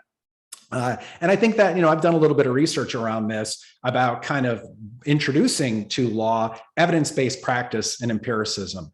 And so this isn't just a problem with technology, it's a problem with law practice generally, where we're not evidence-based. We haven't really been thinking about process improvement and project management. This is relatively recent sort of innovations in thinking about the way we deliver legal services. So we really need better metrics for legal services quality and value. And I think it fits really well into these AI projects, right? Let's start introducing better ways. There's been some experimentation actually comparing humans to machines, and I'd like to see more of that and more questions about how do we really evaluate these systems, including in the legal aid space. I wanted to turn to I have a few minutes left here on the LawTech taxonomy. And this is really exciting work as well. This is great. I mean, learning about these different ecosystems, San Francisco, New York, London, and there's a lot to learn from that. But I particularly wanted to look at the mapping of the LawTech taxonomy. And I'm going to pick up on a couple of things that Richard said here that I had kind of the same impression thinking about some of these things. But first of all, I'm really excited about this idea that let's look at these different sectors. There's so much that we can learn in the legal domain by looking at fintech, health tech, and property tech. So I think creating a classification model that allows us to better look at these different domains and learn from them will be really, really valuable. I thought it was really exciting to look at the health tech, the way it was laid out in the paper that I read before this too, and just kind of like thinking about the grand challenges, right? What are the grand challenges in law? What are we really trying to accomplish? But laying out those grand challenges. But then I would contrast that to LawTech. And when I got to the LawTech section, this is where, again, where I thought, well, this seems really lawyer-centric. Why are we only looking at the way the technology improves the way lawyers carry out day-to-day work? And that's a component of this without a doubt, but this seems very limiting. And then when we look at the classification, so we've got managing the business, performing, and then managing and performing. And that makes some sense to me, although I'm a little unclear on the difference truly between managing the business and managing and performing. I think there's probably a lot of overlap there, but I get this, and this is for constructive purposes, right? And I would want to challenge is for us to think more broadly. Consumer services are dropped here because the model includes individuals as client types. But I think when I looked at the four different groups, I just really, it stood out to me that law seems like we're stuck in the 80s thinking about, thinking about the very lawyer-centric view. And I saw just a few examples in looking at the other categories where there's much more creativity or thinking about a vision of what the future can look like. Thinking about things like financial literacy and education under financial work and digital assets.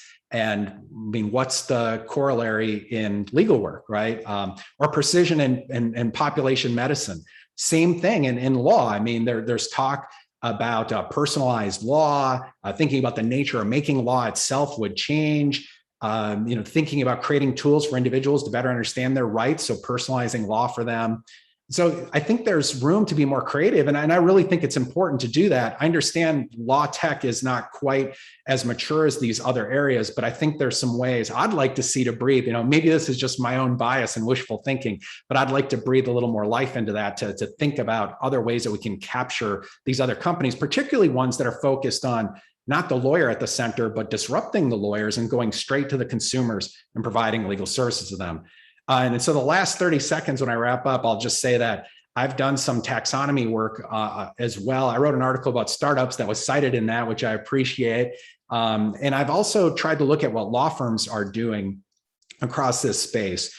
And this is in my slides that will be posted, but I'll say I learned a lot from the taxonomy piece.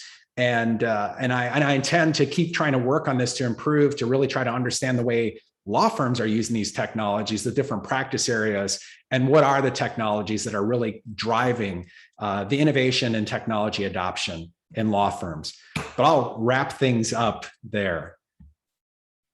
Thank you. Thank you, Dan. That was great. Thanks for bringing that energy to proceedings and lots of interesting insight. We'll come back to you shortly. I did want to say to everyone listening in, but do feel free, because in the last few minutes, we'll try and pick up some questions from the metaphorical floor, as it were. So do post some queries that you might have in Q&A. We like to have a big stock of Dans at these presentations. So number 2, Dan coming through, Dan Katz, who is hugely experienced in the area of what he often calls legal informatics, but undoubtedly a global leader in prediction of judicial decisions and related issues. Dan, also Chicago well represented today as a city. So here it is, right there. Chicagoland coming to you live.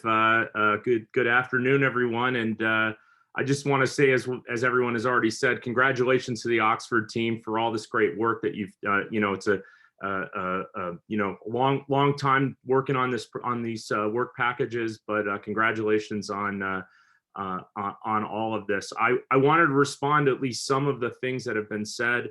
I don't have any slides, so we're just going to do this. We're just going to do this based on some notes that I took. I'll start with the AI and legal reasoning piece of things. I mean, this is basically one of the oldest, if not the oldest topic in AI and law. And in fact, it's one of the oldest debates. It refracts a debate that's one of the oldest debates in legal theory, which is formalism versus realism. And it's right on display in the way that people sort of think about the problem space here. So the formalist model is a very mechanistic kind of representation of what's going on, and realists are very prediction oriented. And so the question is, what's the best way to kind of forecast what judges will do? And obviously interrelated is what judges should do. So you can go back to Lehman Allen and kind of every AI and law conference starting in the 80s, and you'll see papers on trying to build a legal reasoning machine.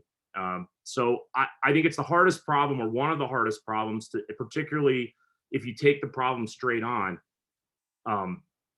So outcome prediction's interesting because if you don't get caught up in legal reasoning, sometimes you do actually better on forecasts, which is a very surprising result because, as playing the role of law prof, we spend a lot of time encoding our experts, our students, in the reasoning of law. And yet when we turn around to build a prediction machine, we're often jettisoning the actual reasoning that people spend so much time working on. So if you look at the few times we've actually benchmarked humans, it's almost like the better they are at legal reasoning, the worse they do at predicting. And so, I mean, I think that's a classic issue in this is, how much overfitting is there in actually getting caught up too much in the reasoning when it comes to actually predicting stuff. So I guess the prediction problem is challenging because when humans do it, they get sucked into advocacy and doctrinal harmonization. Right? They try to we want to harmonize the doctrine, but is that really the best way to predict what's going to happen? So when I worked on SCOTUS prediction, US Supreme Court prediction paper, which we published 4 years ago in PLOS One, we tried every way possible to roll in the content, but it made things worse.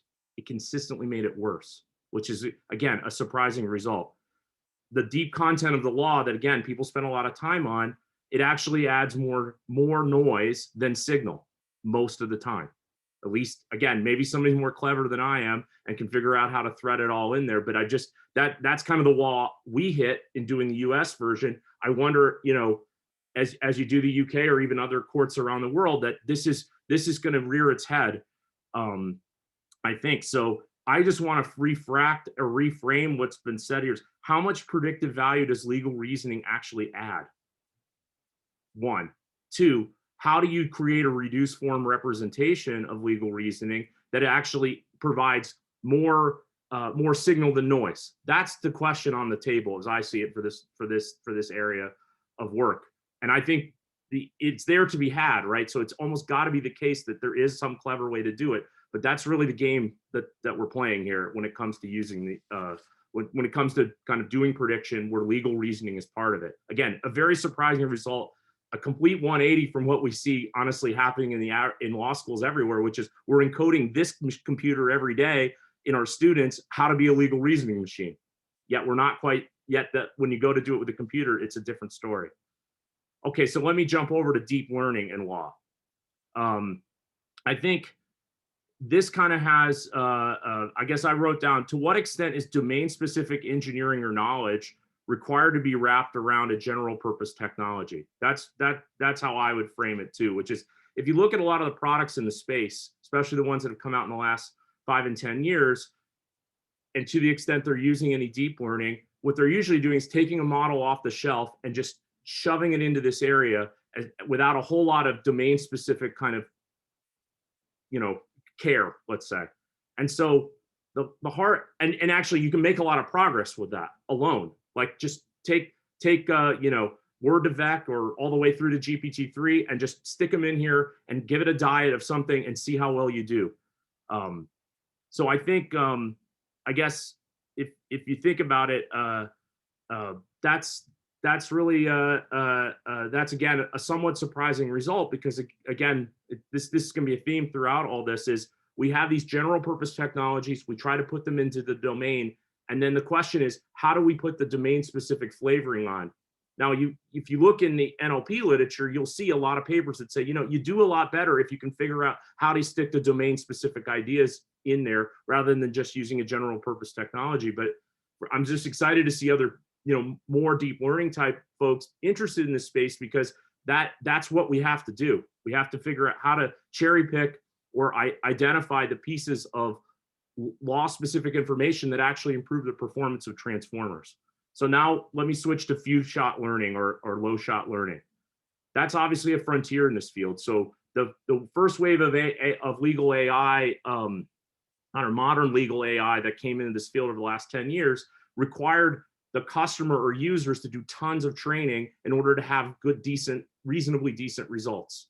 And so obviously it's attractive to say, hey, you can just give them a few examples and it's going to work reasonably well.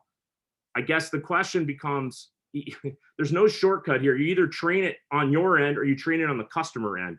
And so the question is, how well can you do as you move away from the examples in a demo, and like more generally, how well is it going to work? And that's really an open question. I think, you know, in terms of what diet of information do these transformers need in order to perform well? We know what the diet is for people. You can go and look at the curriculum of a law school and you can see this is the information diet that humans have been put on. Now, I'm not going to make the mistake of saying you have to do exactly what people do in order to perform well with transformers, but it's at least an idea of where to start. And when you go problem by problem, does a different diet do better? If we look at the industrial organization of legal profession, we don't have generalized experts. We have domains, even subdomain experts like tax experts, and they have a specific diet of tax, and they don't just know every principle of law across every topic. And so that's again going to be, I think, an open question here. And really, I still would stick with the basic view that this is still a data race. This is still a data race. Build a plausible set of tools, get users to use it, and rinse and repeat and create some sort of feedback loop. That's not going away, even if we frame the problem as few shot learning. It's really just, okay, I'll do more of the learning, I'll pre-bake the learning on my end, and then I'll have the user do less learning on their end.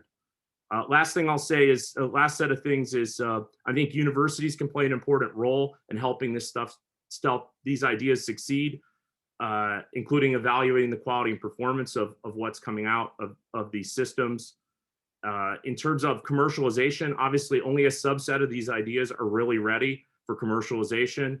And if you look at the teams, I really support the point of the cognitive diversity of the teams, is that you need some mixture of people with the dexterity to go back and forth. And that includes the lawyers, because you sort of see sometimes a lawyer will say, well, I'll let the tech people handle that. And it's like, no, you got to be part of that. You got to actually cross the Rubicon and get into the details, and vice versa. The technical experts have to get into, understand the stylized facts of law as a domain that is different than other domains. Just like if you parachuted into medicine, presumably you'd have to learn something about what doctors do all day. So I'll be very interested in seeing how this ecosystem evolves, because I think in the 2010s, we had sort of wave one of modern legal AI, and they cherry picked a lot. They picked the bottom of the fruit of the tree. Now it's harder to enter the space. It's not like, you know, a lot of these people have worked on a lot of the ideas, and there's a lot of platform players kind of moving in. So it's not going to be so easy to just come in and enter the space so easily. So it'll be interesting to see what the profile, if we had this conference in 10 years, what will be the profile of this wave that's coming through now? How will they do, and what will be their profile? So with that, I'll pass it over back to Richard. Thank you, everyone. Dan, thanks very much. Great as usual, so insightful, and we'll hopefully get back to a couple of issues that you raised in a few minutes. But our final contribution from the panelist, from my friend and colleague Jennifer Swallow, who's the director of LawTech UK, and LawTech UK is devoted to ensuring that our country, that's the UK, makes the most of legal technology. Jennifer, the floor is yours. What did you think of what you'd heard, or would you like to talk about what it is we're doing? Yeah, lovely. Thank you. I'd love to come back on three aspects of the original presentations, and so much of what has been drawn out by the Dans and by you is also really rich. And so hopefully there's a chance to get into some of that. To start, the first topic I'd like to touch on is the category of LawTech startup firms being smaller on average than fintechs, except in London, and the smaller proportion of startups in LawTech getting funding. And I have a love-hate relationship with this fintech comparison. I don't know if others have similarly. And we at LawTech UK also compare with fintech, because we think it's super important that we're looking, as others have said, across the different applied tech sectors, and that we are really learning. And at Tech Nation, we're lucky enough to have a team doing similar to what we're doing in fintechs. There's a lot of cross-pollination there. And you know, I mean, Khalifa, if you look at Khalifa, the Khalifa review in the UK that came out in February, there's so much cross learning from that, and so much which is comparable. But fintech, I mean, it is a completely different category, you know, in terms of, if you look at the financial services sector as a whole, it's a $20 trillion industry. Payments alone is 2 trillion, and then you look at legal and it's 1 trillion. So, you know, we're looking at a completely different kettle of fish, as we like to say in Yorkshire. I do think it's interesting, though, when you look at the statistics from the UK and our data that we put out in our LawTech UK report a couple of months ago, that LawTech's actually grown 101% over the last 3 years as a segment, and that's leapfrogging all other applied tech sectors. So I think there's something really interesting going on there. Now, we put it, I know you've said that the maturity of the market in fintech is not a factor. I would question that. We've looked at this sort of 8-year advancement of the fintech community, and I do think there's something relevant to that. I think another thing to draw out is what you were talking about, Richard, in relation to the mass market opportunity here that we haven't yet seemed to focus on to a sufficient degree, in my opinion. I mean, my background in fintech, helping grow, as was TransferWise, that's all about the consumer. And I think it's correct that there has been a focus about, you know, your financial health on your phone. Where are we with our legal health on our phone? And I'm happy to see that over the last 3 years, consumer and SME is one of the fastest growing segments at 74%. So I think that's a super interesting one to watch. And actually, we're at the moment looking at the applications to the LawTech Sandbox, which is one of our contributions to supporting the growth of LawTech, wrapping around the Avengers to these grand challenges that are needed to help move them forward. And we are seeing some real uptake and interest around that mass market segment. I think that health is a really good comparable when you look at consumer behavior. So I think that's quite interesting, and also education. I think it's also interesting to see London as a hub for LawTech, and I think that is correct, and certainly what we see. The UK is a hub, and I'm also happy to say that early signs show that there's some really interesting stuff going on across the UK beyond London, and we've got 200 startups and scale-ups from the LawTech UK analysis, and actually you can jump into the data commons on the LawTech UK website to have a little nose around that. And on definitions, we include RegTech in the concept and definitional aspects of LawTech. It's basically anything that relates to the law, which of course compliance does in respect of regulatory compliance. I think the other thing to note is our research shows that there's a £22 billion per year opportunity in these segments I've talked about, the untapped markets, particularly consumer and SME. So there's really a lot to play for. There's a lot of growth to go after, and I think it's a really interesting time. And the word on the street with the VCs that they're more interested than ever in highly regulated markets. It's almost like some of the easy stuff has been done before, and now it's time to go after this, particularly in the world of ESG that we're living in, and the very important aspect in relation to society of managing risk. And how do we handle the huge complexity of regulation and the global nature of business? So I think they're interesting areas to watch. This element about most LawTech founders being non-lawyers across all locations and lawyer-only founding teams not scaling up. I think that's really interesting. And when I just sort of look at my own experience working with founding teams, diversity was fundamental. And I find it hard to think of many techs that I've worked with that actually have one-dimensional founding teams, and the successful ones simply don't. It's almost sort of like the common sense element. Now, actually, one thing, obviously, you've looked at coding and finances dimensions, but I think marketing is also really interesting. And marketing, when I think back to the techs I've worked with, has been a really important skill set inside those companies scaling up. And of course, we see amazing lawyer-founded teams. Brian Liu and Julia Salaski, who are on the LawTech UK panel with Richard, are two very successful lawyer founders. And in fact, Brian founded one of the unicorn LawTechs.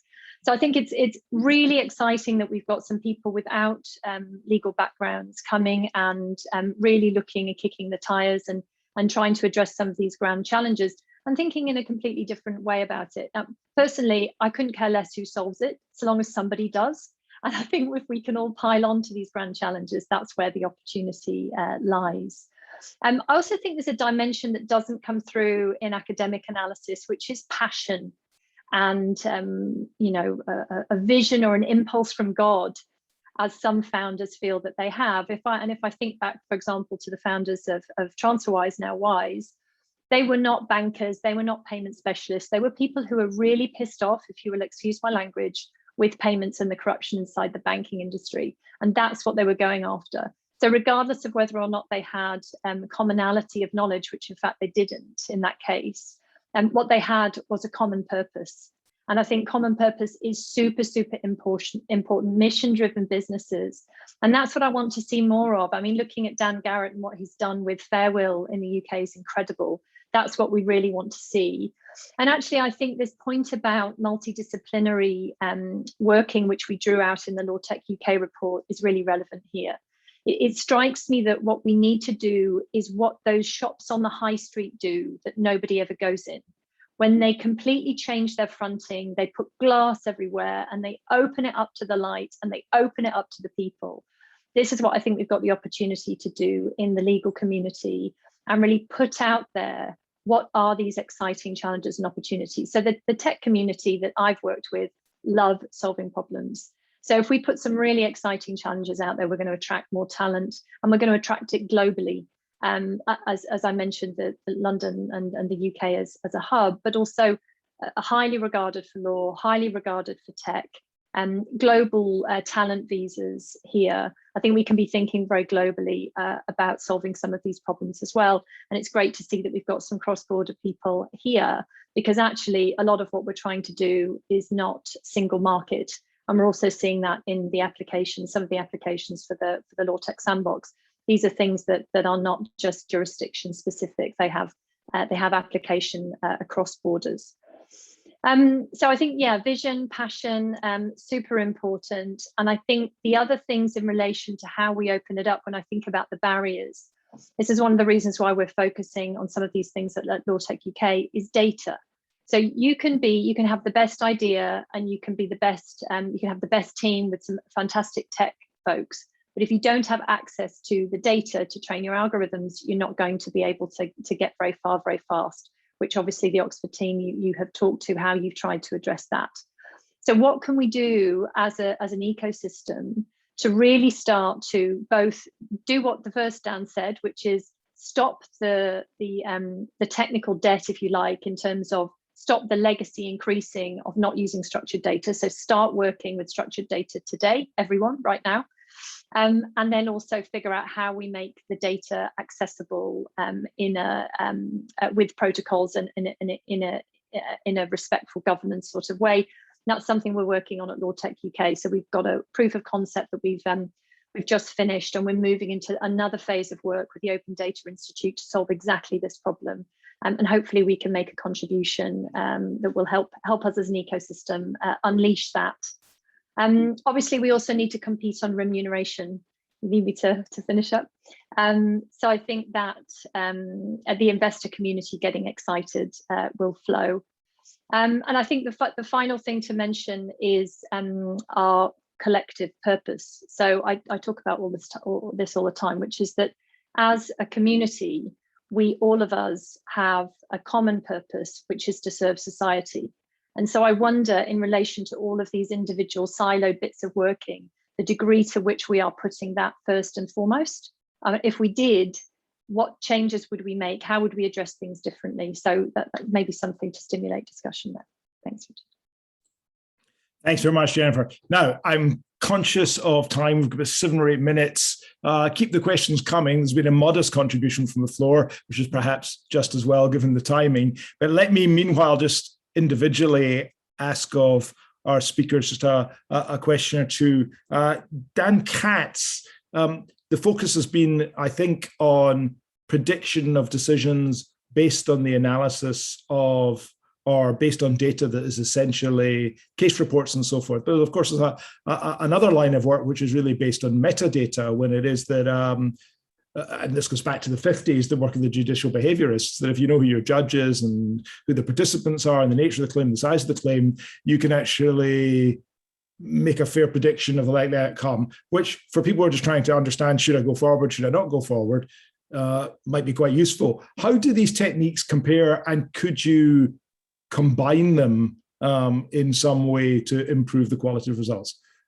Well, I think that's the question, is to what extent can you leverage legal reasoning in prior cases by prior judges as a predictor of how they'll rule in this case that performs better than just taking a bunch of metadata and analyzing that. And so far the answer has been not that well. You actually do better with just the metadata, and that holds up a lot of places around the world when people do the analysis, because one, it's hard to actually extract that and use it in a predictive format.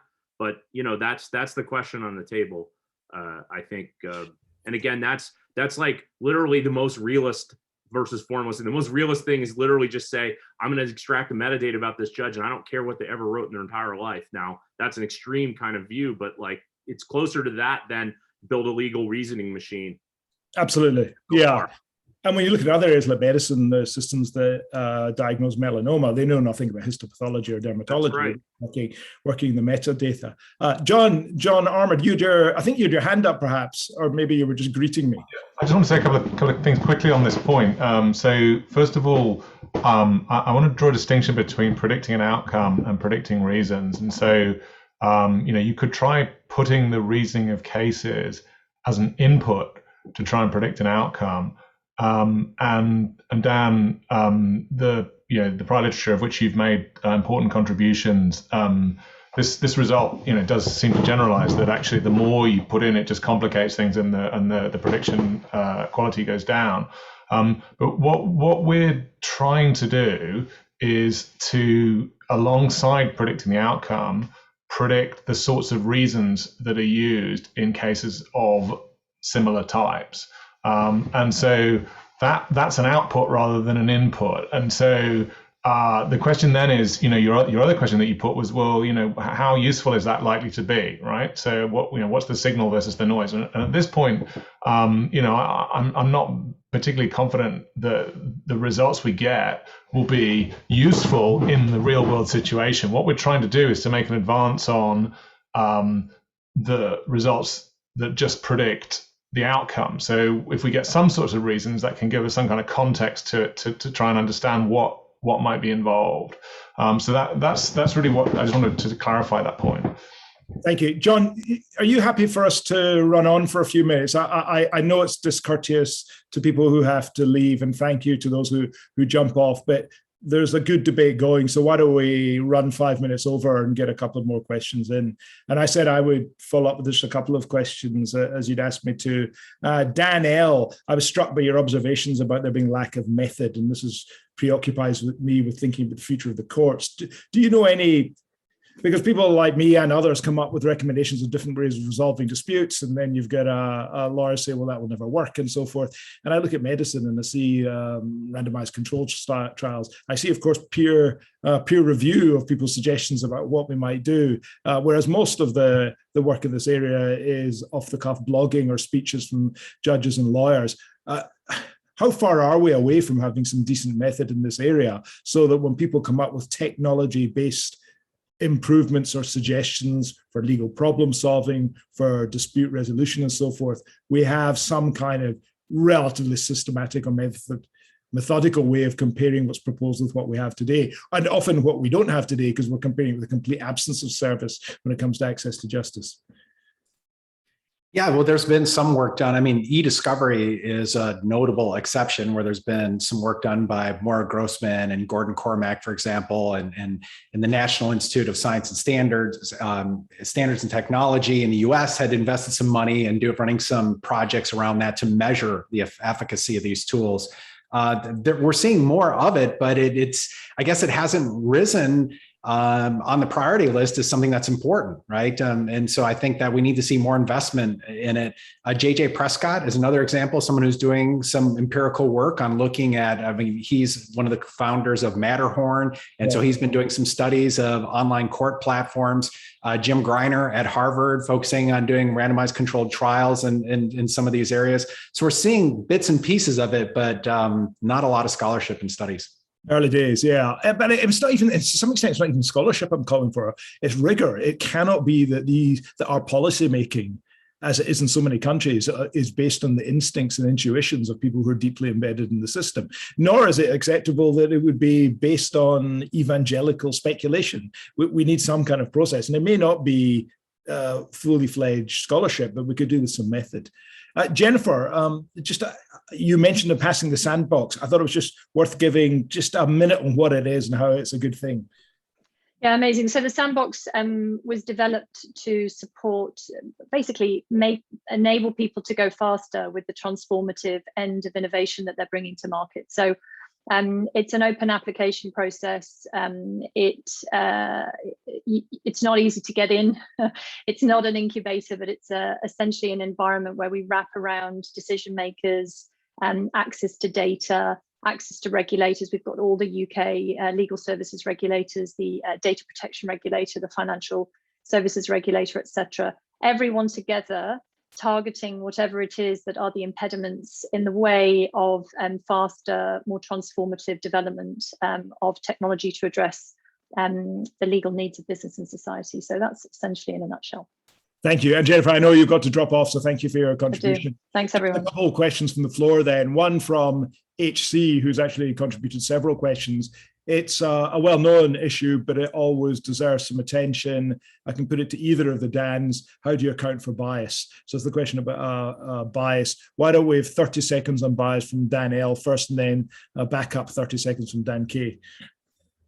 Yeah, I think that's another really important question. And that goes back to the evaluation piece of this, right? And if we're measuring, we're gathering data, looking at outcomes, then, I mean, what we've seen in a lot of other areas, it's that people have good data so they can understand and they compare outcomes across these spaces. So we should be concerned about monitoring for bias. There's not been enough work done in this space on thinking about how are we developing these systems, how are we counteracting it.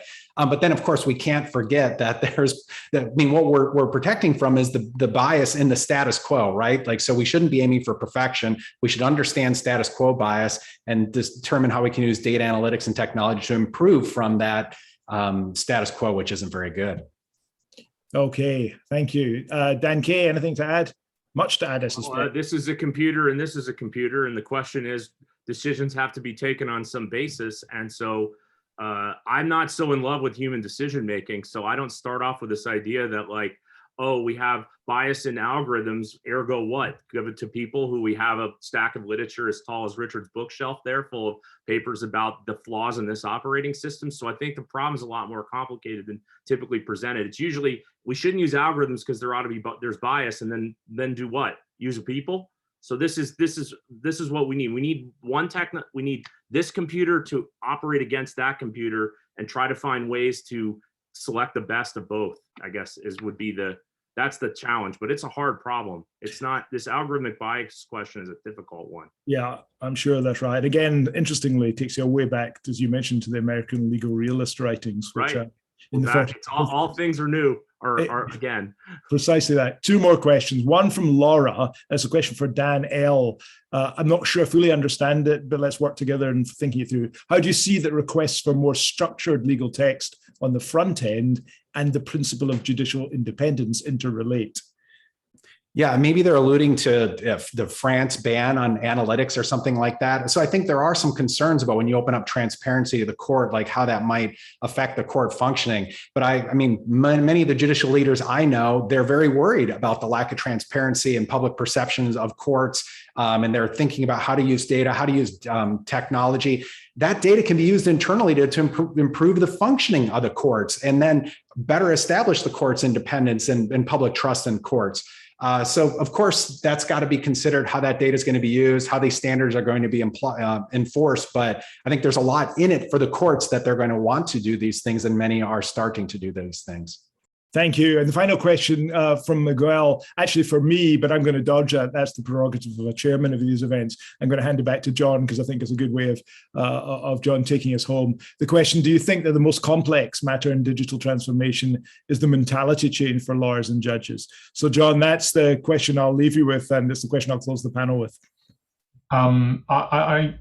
It's certainly one of the hardest issues. So one of the things that's motivated this whole research program, which is a social science research program, but reaching across to computer science, is the human side of things. And so, we can build the technology from within computer science, but can we actually persuade the humans who work alongside the technology or who work in the sector that the technology is going to be deployed in to make use of it in an effective way. And what we see in the research program as a whole is that the human side of things is incredibly important, and that there are many complementarities involved in changing human behavior, organizational structure, business models, skills, training. All these pieces are relevant to bringing about further adoption of AI and advanced technologies in the legal sector. And they haven't been at the forefront of today's conversation because we've been focusing on the technology and on the startup ecosystem. But we spoke about them last week, and we'll be talking about them in 2 weeks' time when we'll be doing our session on skills and training. So these are incredibly important. The mentality, when we talk about the mentality or the culture of people working in the sector, in a sense, I see that as a sort of an outcome of the stimuli to which people have been subjected. And so if they haven't had training, if they haven't had skills, if they haven't had exposure, they don't have an incentive framework to make use of technology, then they're going to feel opposed to it. But if we can change some of these other variables, then that can then bring about, I think, change in people's in the observed culture and the observed mentality. So I'm an optimist ultimately, but I don't underestimate the size of the of the rock that has to be pushed to bring about that change. Thanks very much. Well, can I therefore hand back to you, John, to close proceedings? Well, thanks everyone for joining today, and thank you in particular to our panelists who've joined for this fantastic conversation, Richard for chairing it, and to all members of the research team. It's been super to bring together the outputs in this incredibly stimulating cross-disciplinary, cross-Atlantic conversation. And thank you, audience, for joining today and for your questions. Please be aware that next week we will be looking at the legal and regulatory questions surrounding deployment of AI in the UK legal sector, and then in 2 weeks' time we'll be looking at skills and education and training. So please join us again for that. The webinar video and the copies of slides will be available on the project website afterwards. So thanks, and have a super afternoon. Thank you. Great event. Thank you. Thanks, everyone.